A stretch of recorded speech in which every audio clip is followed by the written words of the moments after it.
اللہ نے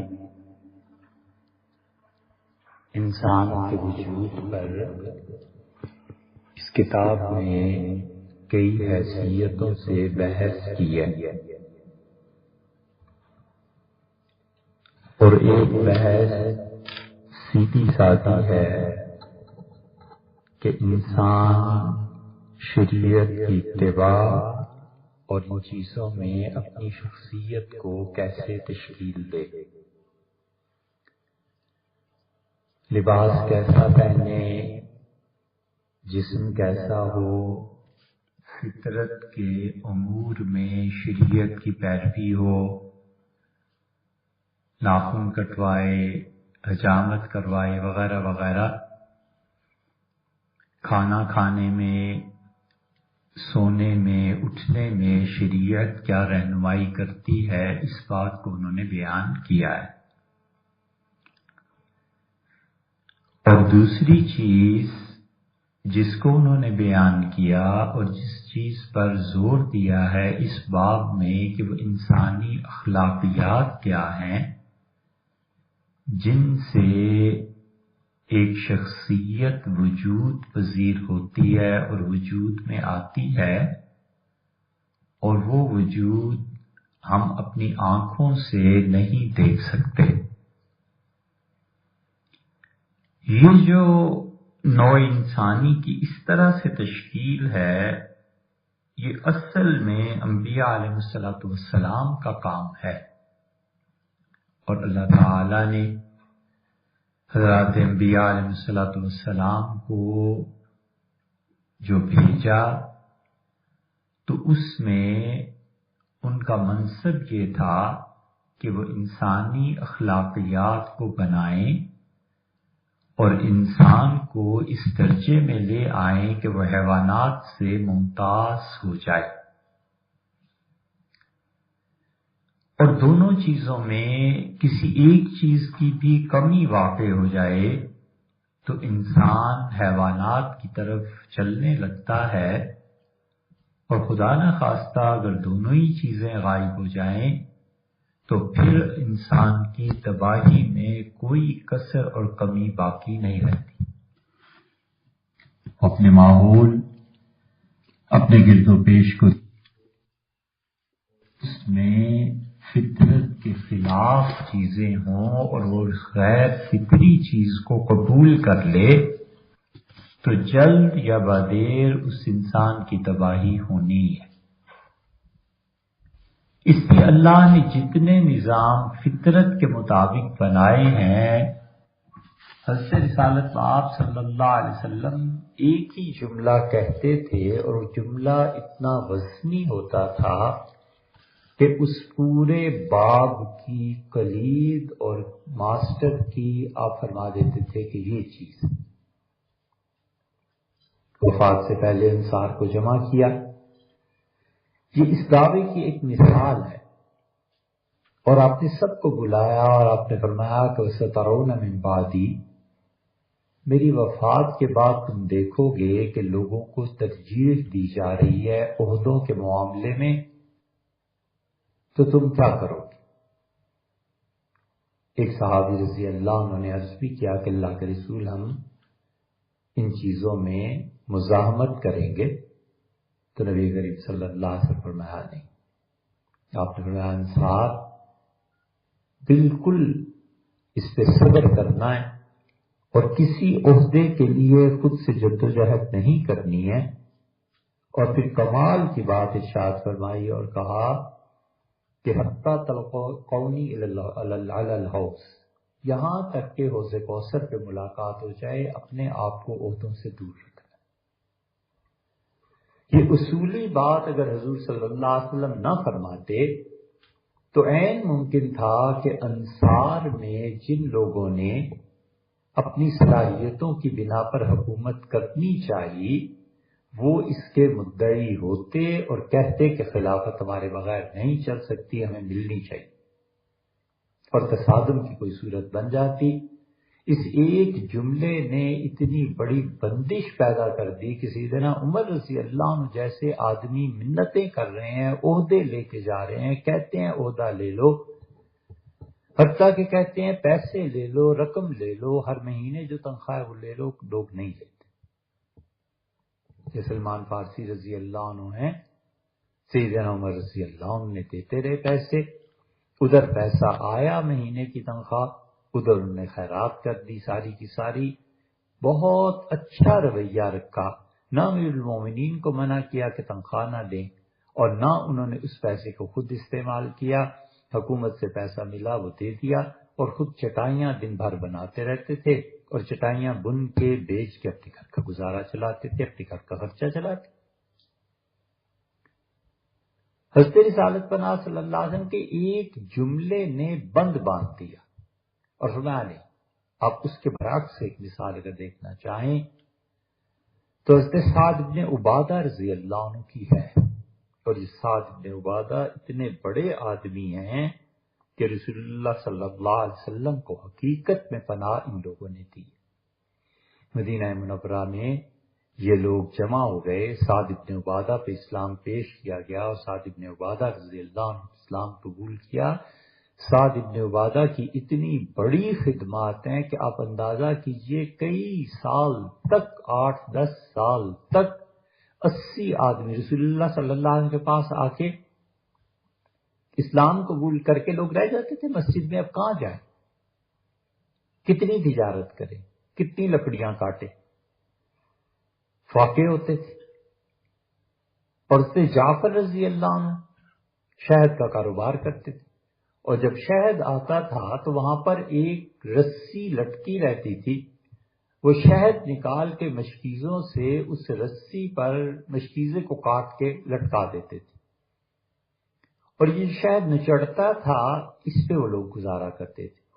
کسی کے پاس کھجوریں آ گئیں تو انہوں نے کھجوروں کا ایک خوشہ، 2 خوشے، کوئی چیز جو گھر میں زیادہ ہوئی وہ لا کے رکھ دی، اور یہ 80-90 آدمی ہوتے تھے اور کھانا کھاتے تھے۔ اور سعد بن عبادہ رضی اللہ عنہ کا حال یہ تھا کہ کئی سال تک ہر رات کو کھانا سعد بن عبادہ رضی اللہ عنہ کے دسترخوان بچتا تھا اور یہ کھاتے تھے۔ 80 آدمیوں کو روزانہ آدمی کھانا کھلائے، اور وہ کھلائے بھی کئی برس تک، تو پھر دیکھنا چاہیے کہ اس شخص نے کتنی قربانی دی۔ حضور صلی اللہ علیہ وسلم نے جنت کی بشارت، سعد بن عبادہ کی شخصیت مدینہ منورہ میں لوگوں کا مرکز تھی، اس لیے کہ عبادہ ان کے والد، وہ بھی بہت بڑے آدمی تھے۔ ان کے دور میں تو باقاعدہ مدینہ منورہ میں اعلان ہوتا تھا، صبح اٹھ کے لوگ اعلان کرتے تھے قلعے سے، ان کے بڑا قلعہ تھا۔ عبداللہ بن عمر رضی اللہ عنہ ایک دن گزرے تو انہوں نے ان کے پوتے کو کہا کہ یہ تمہارے دادا کا قلعہ تھا، یہ حویلی تھی حضرت کی، اتنے بڑے آدمی تھے۔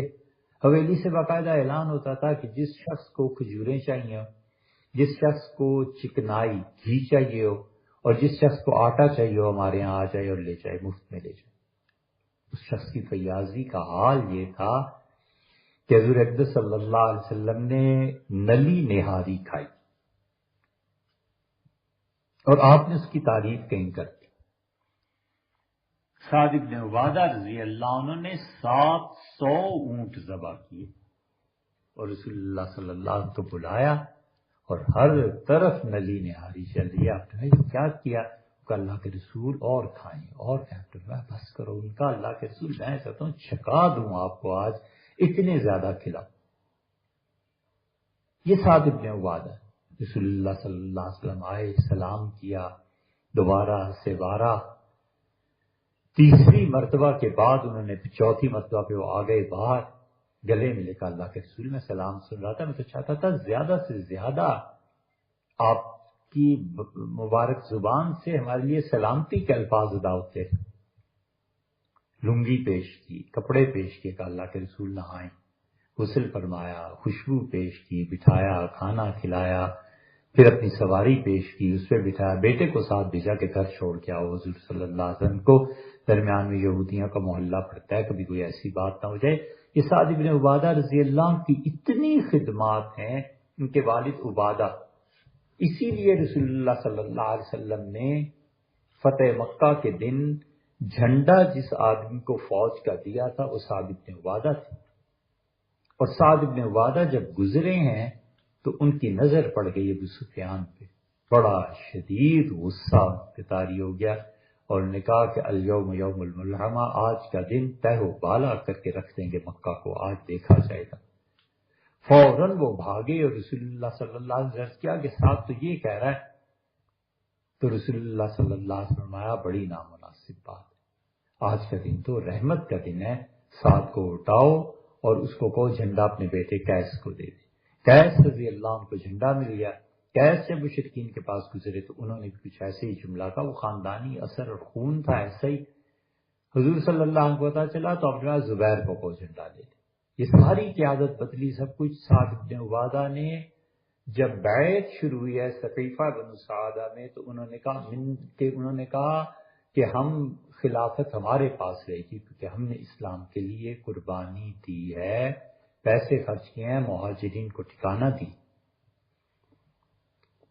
کسی آدمی نے کہہ دیا کہ منا امیر و منکم امیر، ایک مہاجرین کا خلیفہ ہوگا اور ایک خلافت ادھر آئی، فوراً بولے، اور انہوں نے کہا یہ پہلی آواز ہے جو مسلمانوں کی قوت کو توڑنا چاہتی ہے، دو مرا کیوں ہوں گے، ایک ہی ہوگا۔ سیدنا ابوبکر رضی اللہ عنہ کی بیعت بڑا طویل قصہ ہے۔ سیدنا ابوبکر رضی اللہ عنہ کی بیعت شروع ہوئی، سعد بن عبادہ نے کہا میں ہرگز بیعت نہیں کروں گا۔ عمر رضی اللہ عنہ نے کہا آج اگر ابوبکر کی بیعت نہیں ہوگی تو پھر خون ہو جائے گا، اور انہوں نے سخت جملہ کہا، ان کا سعد اللہ تجھ سے نپٹے، تو کہتا ہے بیعت نہیں ہوگی، کیسے نہیں ہوگی، ہم کر کے دکھائیں گے۔ وہ بیعت بھی ہوئی، سیدنا ابوبکر رضی اللہ عنہ کے خلیفہ بھی ہوئے، سعد بن عبادہ رضی اللہ عنہ نے سیدنا عمر رضی اللہ عنہ کی بھی بیعت نہیں کی اور چلے گئے مدینہ منورہ چھوڑ کے شام کو۔ تو یہ ایک چیز پوری بن جاتی، ان کو گروپ مل جاتا، حضور صلی اللہ علیہ وسلم کے ایک جملے نے بند باندھ دیا۔ آپ نے کہا کہ میرے بعد تم دیکھو گے عہدے اور لوگوں کو مل رہے ہیں تو تم نے کیا کرنا ہے؟ آپ نے فرمایا اصبروا، صبر کرو حتی تلقونی علی الحوض، یہاں تک کہ حوض کوثر پہ ملاقات ہوگی۔ اب رسول اللہ صلی اللہ علیہ وسلم عمر رضی اللہ عنہ عہدے لے کے جا رہے ہیں، وہ کہتے ہیں حضرت نہیں لے سکتے، حضرت نے فرمایا تھا حوض کوثر پہ ملاقات، وہ ملاقات کا وعدہ ہے، وہاں رسول اللہ صلی اللہ علیہ وسلم سے ملیں گے۔ نبی کریم صلی اللہ علیہ وسلم کا قرب کوئی معمولی چیز نہیں ہے، اور حضور اقدس صلی اللہ علیہ وسلم کے علاوہ اللہ تعالیٰ کا قرب یہ کوئی معمولی چیز نہیں ہے، یہ بڑے نصیب کے لوگ ہوں گے جن کو نصیب ہوگا۔ حتیٰ کہ یہ حدیث اتنی مشکل ہے کہ رسول اللہ صلی اللہ علیہ وسلم آیا تم لوگ جو آج مجھے دیکھ رہے ہو نا، تم میں سے بہت سے ایسے بھی لوگ ہوں گے جو آج کے بعد یعنی میری اس زندگی کے بعد مجھے نہیں دیکھیں گے۔ سیدنا عمر رضی اللہ عنہ تک یہ روایت پہنچی اور وہ گئے ام المومنین ام سلمہ رضی اللہ عنہ کے پاس اور جا کے کہا قسم دیتا ہوں میں ان میں سے تو نہیں ہوں۔ ام سلمہ رضی اللہ عنہ کہتی تھی مجھ سے حضور صلی اللہ علیہ وسلم بتا دیا تھا کہ بس میرا یہ دیکھ نہیں ہے، بہت سے لوگ مجھے جنت میں نہیں دیکھ پائیں گے۔ سیدنا عمر رضی اللہ عنہ کو اپنی فکر ہو گئی، ایسے معاملات میں ان کی طبیعت بہت حساس تھی، بالکل نہیں چوکتے تھے کہ کہیں آخرت اللہ کے یہاں کوئی نقصان نہ ہو جائے۔ تو ام المومنین ام سلمہ رضی اللہ عنہ نے کہا امیر المومنین آپ قسم دے رہے ہیں خدا کی، میں قسم کھاتی ہوں کہ بس اب آخری فرد ہے جسے میں کہہ رہی ہوں، اور میں کسی کو نہیں بتاؤں گی کہ حضور صلی اللہ علیہ وسلم اس کے متعلق کیا، البتہ آپ کے متعلق نہیں فرمایا تھا، آپ ان لوگوں میں سے نہیں۔ عمر رضی اللہ عنہ کی جان میں جان آئی کہ کہیں میرے متعلق بھی نہ فرما گئے ہوں کہ اس کے بعد زیارت ہی نہیں ہوگی۔ یہ سب کیا تھا؟ ایک فکرے کا نتیجہ تھا رسول اللہ صلی اللہ علیہ وسلم کا۔ نبی کریم صلی اللہ علیہ وسلم نے ایک فکرہ کی یہ مثال، اس متعدد مثالیں حدیث میں ملیں گی، ایک فکرہ فرما دیا کہ تم میں سے جو آدمی فطرت سے ٹکر لے گا نا، غیر فطری اعمال میں پڑ جائے گا، فطرت کو مسخ کرے گا، تو رسول اللہ صلی اللہ علیہ وسلم یاد رکھو کہ اللہ وغلبہ، اللہ کی فطرت اس پہ غالب آئے گی، پچھاڑ کے رکھ دے گی۔ اللہ نے جو فطرت کی چیزیں بنائی ہیں، کوئی آدمی اگر ان سے ٹکرائے گا تو خدا کی فطرت غالب آئے گی اور وہ آدمی ہار جائے گا۔ اللہ نے فطرت میں حضرت ابراہیم علیہ السلام کو سکھا دیا کہ ناخن کاٹنے ہیں، مثلا ایک فطرت کی بات ہے، کوئی آدمی بڑھانا شروع کر دے ناخن، کتنا بڑھا لے، ہندو سادھوؤں کی طرح 1 فٹ 2 فٹ کتنے بڑھا لے گا، فطرت غالب آئے گی، اسے خود وحشت پیدا ہوگی، اور اگر نہیں پیدا ہوگی تو ان ناخن بظاہر ایک چیز ہے، لیکن اس کے اثر سے اس کی روح میں درندگی پیدا ہو جائے گی، اور وہ درندے کو معاشرہ قبول نہیں کرتا۔ سبعیت ہے، درندگی ہے، اس کو کون قبول کرے؟ وہ پھر چلا جائے گا جانوروں کے زمرے میں۔ خالد ابن ولید رضی اللہ عنہ کے بھائی کے ساتھ یہی ہوا تھا، عمار ابن ولید تھا، یہ کیا نام تھا، عمار ابن ولید ہی تھے غالباً، اور وہ رسول اللہ صلی اللہ علیہ وسلم کے خلاف گئے اس وقت میں جو وقت ہجرت حبشہ کے بعد کیا تھا۔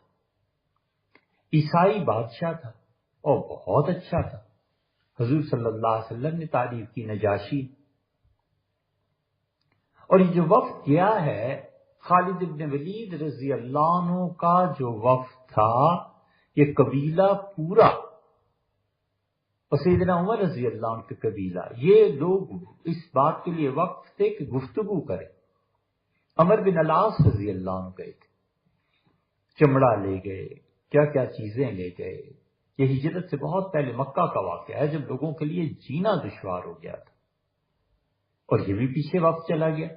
انہوں نے کہا یہ جو حبشہ ہجرت کر کے آئے ہیں نا، یہ سب اوباش ہیں، کوئی کسی قبیلے کا کسی قبیلے کا، آپ نکالو انہیں اپنے اس وطن سے، تاکہ ہم انہیں قید کریں اور مکہ میں لا کے سزائیں دیں کہ مکہ ہماری اجازت کے بغیر تم چھوڑ کے کیوں چلے گئے۔ یہ جبر تھا سارا، اور اس جبر کو توڑا ہے حضور صلی اللہ علیہ وسلم نے اور صحابہ کرام رضی اللہ عنہم نے۔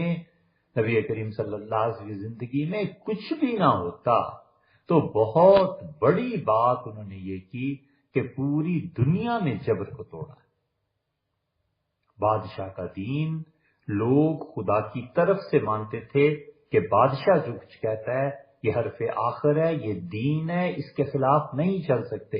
یہ نبی کریم صلی اللہ علیہ وسلم نے انسانوں کو سکھایا کہ بادشاہ تم جیسا آدمی ہے، غلط کرتا ہے تو خلیفہ وقت سے پکڑو، اس کا حساب لو۔ یہ جبر رسول اللہ صلی اللہ علیہ وسلم نے توڑا ہے، اور پھر حضرت بکر رضی اللہ عنہ نے، پھر حضرت عمر رضی اللہ عنہ نے، یہ ایران اور روم کی جو سلطنتیں مٹی ہیں، یہ جبر کا سارا نظام تھا جو ٹوٹا ہے۔ تو مکہ میں بھی جبر تھا، عمر بن العاص رضی اللہ عنہ چلے گئے پیچھے، اور عمار جو تھا بہت خوبصورت، خالد بن ولید رضی اللہ عنہ کا بھائی، قد کاٹ ہر چیز اللہ نے نوازا تھا۔ اور عمر بن العاص رضی اللہ عنہ کی اہلیہ کے ساتھ راستے میں تعلقات ہو گئے، اور طے یہ ہوا کہ اس کو درمیان میں عمر بن العاص کو ہٹا دیا جائے۔ عمر بن العاص رضی اللہ عنہ کچھ سمجھ گئے، پورے عربوں کی سیاست سیدنا معاویہ، عمر بن العاص اور مغیرہ بن شعبہ میں کہتے ہیں جمع ہو گئی تھی۔ عمر بن العاص بڑے ذہین آدمی تھے، یہ ہے سیاست۔ ایک دن وہ کھڑے تھے سمندر میں، جہاز چل رہا ہے یا کشتی ہے جو چیز بھی، اور انہوں نے طے کیا، وہ عمار پہ مر مٹی، تو انہوں نے طے کیا کہ عمر بن العاص کو دھکا دیں اور وہ گر جائے، تو گرے اور گئے سمندر میں، اور ہم بہارے چالیں گے، اور دھکا دیا۔ عمر بن العاص رضی اللہ عنہ پوری بات سمجھ گئے، اور انہوں نے جلدی سے اس کو پکڑ لیا کشتی کے کنارے کو، اللہ نے بچانا تھا، بچ گئے۔ اور جس نے دھکا دیا تھا خالد بن ولید رضی اللہ عنہ کے بھائی تھا، اور آئے عمر بن العاص رضی اللہ عنہ اور جانتے تھے اس نے دھکا کیا ہے، لپٹ گئے اور کہا بڑی مہربانی، آپ نے ہاتھ پکڑ لیا، نکالا، آپ نے بڑا احسان کیا، اور آپ نے زندگی دے دی، یہ کر دیا وہ کر دیا۔ وہ سمجھا کہ انہیں کچھ نہیں پتا، یہ ہے سیاست، چپ رہے۔ دربار میں گئے، جا کر نجاشی سے ساری باتیں کی، اور پھر اس سے کہا کہ یہ مسلمانوں کی حالت ہے، یہ اپنے آپ کو دین کا کہتے ہیں، آپ ہمارے حوالے کر دیجیے۔ ایک لمبا قصہ۔ عمار کو پڑھایا اور کہا عمار وہ تو مانتا نہیں، تو تم ایسے کرو کہ اللہ نے تمہیں اتنی شاندار شخصیت دی ہے، نجاشی کی بیوی تم پہ مر مٹی ہے، اس کے پاس جاؤ اور اس کو ہم استعمال کرتے ہیں، اس کے کان بھرو اور وہ نجاشی کو کہے تو یہ سارے مسلمان پکڑ کے لے جائیں گے۔ اسے کیا پتا تھا کہ یہ سیاست چل کیا رہی، وہ چلا گیا، وہ شخصیت ہی ایسی تھی، وہ تو بہت متاثر ہوئی، بات چیت ہوئی، واپس آیا، عمار نے سب کچھ بتا دیا تو اس نے کہا، عمر بن العاص رضی اللہ عنہ نے فرمایا کہ نہیں، تمہاری ملاقات میرا خیال ہے ہوئی ہی نہیں، تم ایسے ہی کہتے ہو۔ اس نے کہا میں خود مل کے آ رہا ہوں، یہ باتیں، ان کا عمار اگر تمہاری ملاقات ہوئی ہے نا پھر جاؤ، یہ باتیں ان سے کہو، اور میں اس وقت مانوں گا جب بادشاہ نجاشی جو خاص خوشبو استعمال کرتا ہے تمہارے سر کے بالوں سے وہ خوشبو آنے لگے، اسے کہنا کہ ہاتھ ڈبوئے خوشبو میں اور تمہارے سر پہ لگا دے، پھر ہم مانے کہ واقعی مذاکرات ہوئے، اور یہی ہوا۔ وہ گئے، بات چیت کی، وہ محبت کے نشے میں اس نے ان کے سر پہ وہ خوشبو لگا دی۔ جب یہ آئے تو عمر بن العاص رضی اللہ عنہ خوشبو سونگی اور نجاشی کو پیغام بھجوایا کہ الگ ملنا چاہتا ہوں۔ نجاشی ملا، انہوں نے کہا میں کیا کروں، ہم تو اپنی طرف سے امانت دار سمجھ کے لائے تھے، یہ لڑکا بہت اچھا ہے بات چیت میں، گفتگو میں، سب چیزوں میں، لیکن افسوس یہ ہے کہ آپ کی بیوی کے اور اس کے تعلقات ہو گئے۔ نجاشی پریشان کہ یہ کیا کہتا ہے، ان کا اگر آپ کو یقین نہ آئے تو سر سونگ لیجئے، وہی خوشبو جو آپ استعمال کرتے ہیں آپ کی بیوی سے لگاتی ہے۔ اس نے بہانے سے بلایا اور سر سونگا تو خوشبو ہوئی تھی، تو سر پیٹ لیا، اس نے کہا یہ میرے گھر میں یہ چیزیں ہو رہی ہیں، تو اس نے کہا اچھا میں اس کا علاج کرتا ہوں۔ عمر بن العاص رضی اللہ عنہ نے کہا مجھے کوئی دلچسپی نہیں، کوئی انٹرسٹ نہیں ہے کہ اسے واپس مکہ لے کے جائیں، اس پہ جادو کرا دیں۔ وہ دور ہی ایسا تھا، وہ ایسا جادو اس نے کروایا کہ یہ جادو کی کچھ چیزیں، وہ پانی تھا، کچھ چیزیں تھیں، پیشاب کے رستے سے داخل کرا دی اور وہ جادو چل گیا اور وہ بھاگ کھڑا ہوا، جنگلوں کی طرف نکل گیا۔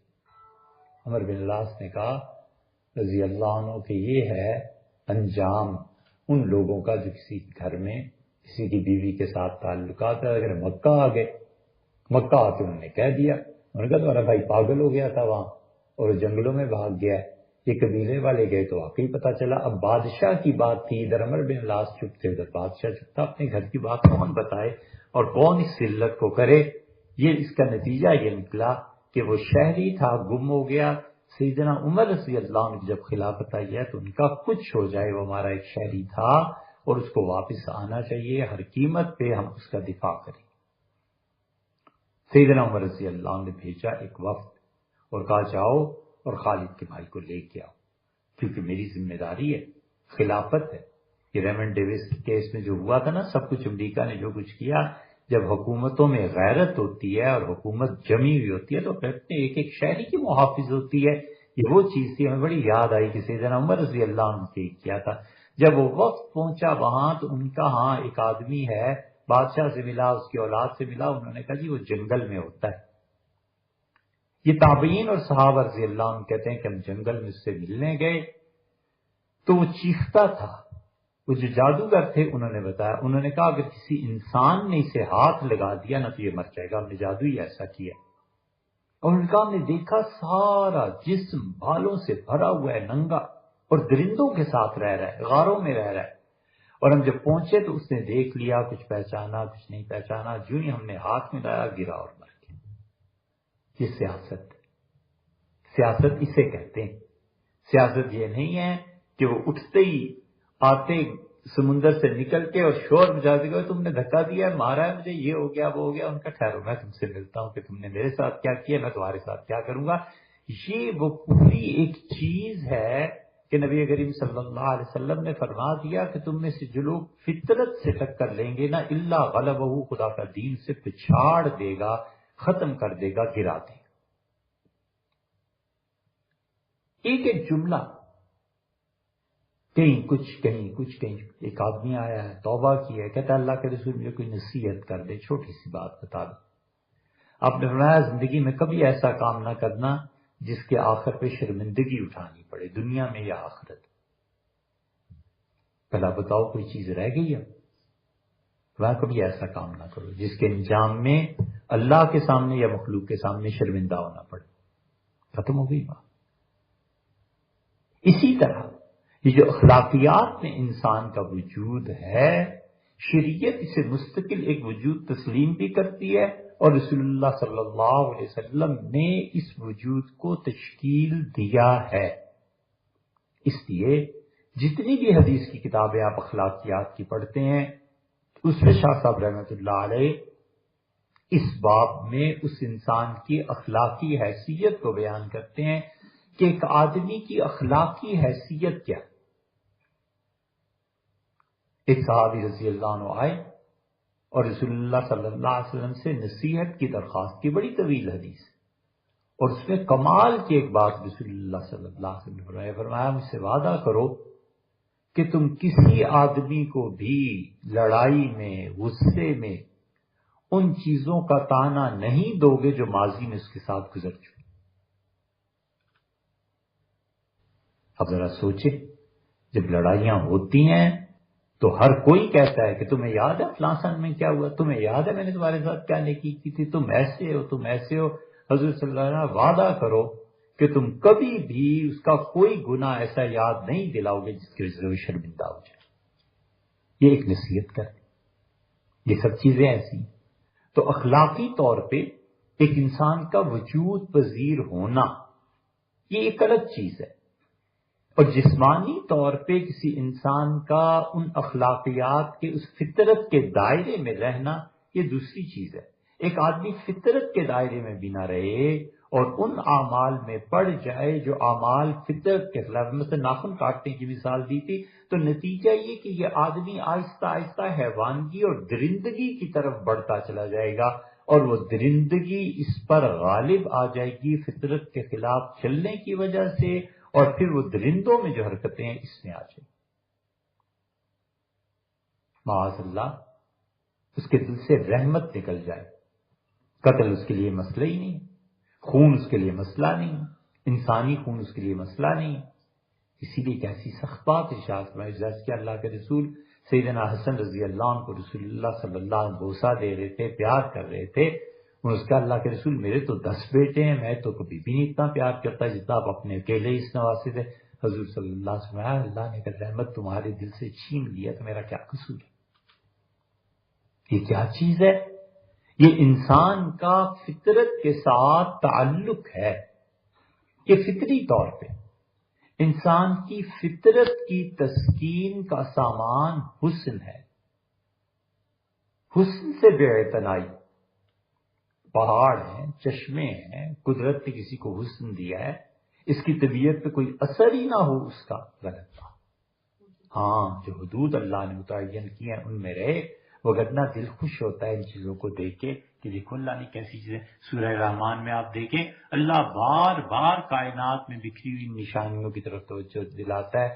سمندر کو دیکھو، موتی نکل رہے ہیں ان کو دیکھو، جہازوں کو دیکھو، پہاڑوں کو دیکھو، اس چیز کو دیکھو، اس چیز کو دیکھو. یہ خدا جو دیکھنے کا حکم دیتا ہے، یہاں تک کہ اللہ نے ایک جگہ قرآن میں کہا الصائحین، اور وہ لوگ جو زمین میں سیاحت کرتے ہیں، میدانوں اور پہاڑوں میں گھومتے ہیں اور اللہ کی نشانیاں دیکھتے ہیں، اللہ نے ان کا تذکرہ بہت عزت احترام کے ساتھ کیا ہے.